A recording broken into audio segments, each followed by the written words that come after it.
Hello সকলকে, তোমরা সবাই কেমন আছো? আশা করছি তোমরা সবাই ভীষণ ভালো আছো। এখন সকাল 6টার মতো বাজে। আমার রান্না বান্না সব কমপ্লিট হয়ে গেছে, আর সকালের কাজকর্ম যেগুলো সবারই থাকে তেমনিই আছে, সেগুলোকেই মোটামুটি তাড়াতাড়ি করে সারছি। তার কারণ আজকে আমরা বেরিয়ে যাচ্ছি মায়ের মন্দিরের উদ্দেশ্যে, আর সেখানে গিয়ে কি কি করলাম সেটারই একটা ছোট্ট মিনি ব্লগ তোমাদের সাথে শেয়ার করছি। তোমরা অবশ্যই পুরো ব্লগটা দেখে কমেন্ট করে জানিও কেমন লাগলো। আজকে যাচ্ছি মায়ের কাছে, তার কারণ আমার ছেলের মুখে প্রসাদ দেওয়াতে। দেখো মন্দিরটা, এটাই হচ্ছে মায়ের আদি মন্দির সাতভাই কালীতলার। তাই ভীষণ সুন্দর চারিদিকটা, তোমরা দেখতেই পারলে। আর মায়ের মন্দির মানে অসম্ভব সুন্দর জায়গা, এর থেকে শান্তির জায়গা আর কোনোটা হতে পারে না। আর মায়ের প্রতিমাটা দেখো, জাস্ট অসাধারণ। এই যে বাবা ছেলে মেয়ে বসে আছে ওখানে, আমার মা ফল কাটছে।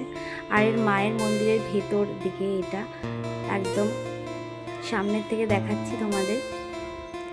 আর বাইরের অপরূপ দৃশ্যটা দেখো একবার, সুন্দর প্রকৃতি। সেখানে আমি বসেই ছিলাম চুপচাপ, তার কারণ আমরা যখন এসেছি তখনও ঠাকুরমশাই সবে এসে পৌঁছালেন, আর তিনি তখন মন্দির ধোয়া মোছা করছিলেন। তাই আমরা এখানে বসে দেখছিলাম চারিদিকটা। আমাদের এখন 12টা মতো বাজে, হয়ে গেছে পুজো দিয়ে আমরা যাচ্ছি ওই মন্দিরে। আর একটা মন্দির আছে তোমরা সবাই জানো, সেখানেও পুজো দেব, তারপর আমরা বাড়িতে যাব।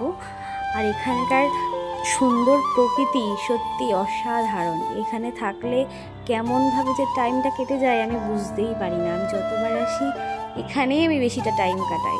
তারপর পরে ওই মন্দিরে পুজো টুজো দিয়ে আর তেমন একটা থাকা হয় না।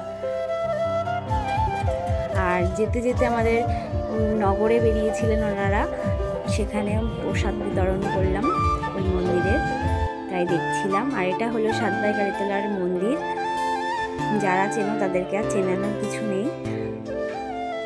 এখানে আমরা পুজো দিয়ে তারপর আর বেশিক্ষণ দাঁড়াইনি, তার কারণ ছেলে ছোট আর ওর অনেকক্ষণ আমরা বেরিয়েছি, তাই ঝটপট কাজ সেরে আমরা চলে এসেছি মন্দিরে। তোমরা দেখতে লাগো, মন্দিরটা দেখো কি সুন্দর মন্দির, তোমাদেরও দর্শন হয়ে গেল।